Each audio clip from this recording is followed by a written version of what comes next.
ഓം നമസ്തേ വാസുദേവായ. വനവാസത്തിന്റെ കഠിനമായ ദിവസങ്ങളിൽ പാണ്ഡവന്മാർ ധർമ്മബോധത്തോട് ജീവിച്ചു. അതിഥികൾക്കും സന്യാസിമാർക്കും അന്നം നൽകി ആദരിക്കേണ്ടത് അവരുടെ കടമയായിരുന്നു. എന്നാൽ വനത്തിൽ ഭക്ഷണം കണ്ടെത്തുക ദ്രൗപദിക്ക് അസാധ്യമായി. വിഷാദത്തോടെ അവൾ സൂര്യദേവനോട് പ്രാർത്ഥിച്ചു. സൂര്യൻ അവളുടെ ഭക്തിയിൽ വിസ്മയപ്പെട്ടു. അവൾക്ക് ദാനം ചെയ്തു അക്ഷയപാത്രം, ഒരു ദിവ്യപാത്രം, അവൾ ഭക്ഷണം കഴിക്കുന്നതുവരെ ഒരിക്കലും ശൂന്യമാകാത്ത അത്ഭുതം. ആ ദിനം മുതൽ വനവാസത്തിൽ പോലും അനന്തമായ അന്നസമൃദ്ധി ഒഴുകി. എന്നാൽ വിധി വീണ്ടും പരീക്ഷിച്ചു. ദുര്യോധനൻ ദ്രൗപദിയെ അപമാനിക്കാനായി ദുർവാസ മഹർഷിയും ശിഷ്യന്മാരും പാണ്ഡവരുടെ അടുക്കൽ അയച്ചു. അന്ന് ദ്രൗപദി ഭക്ഷണം കഴിച്ചു കഴിഞ്ഞിരുന്നു. പാത്രം ശൂന്യമായിരുന്നു. ഭയത്തോടെ അവൾ കൃഷ്ണനോട് പ്രാർത്ഥിച്ചു. കൃഷ്ണൻ പാത്രമെടുത്തു.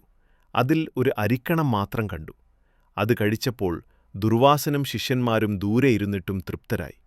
അവർ ഭക്ഷണം ആവശ്യപ്പെടാതെ തന്നെ മടങ്ങി. ഇങ്ങനെ അക്ഷയപാത്രം ഒരു പാത്രം മാത്രമല്ല, വിശ്വാസത്തിന്റെ പ്രതിഫലം, ദിവ്യാനുഗ്രഹത്തിന്റെ പ്രതീകം, ദ്രൗപദിയുടെ അചഞ്ചലമായ ഭക്തിയുടെ സാക്ഷ്യമായി മാറി. വനവാസത്തിലെ കഠിനതയിൽ പോലും ധർമ്മത്തെ സംരക്ഷിക്കാൻ ദൈവാനുഗ്രഹം എന്നുമുണ്ടായിരുന്നു.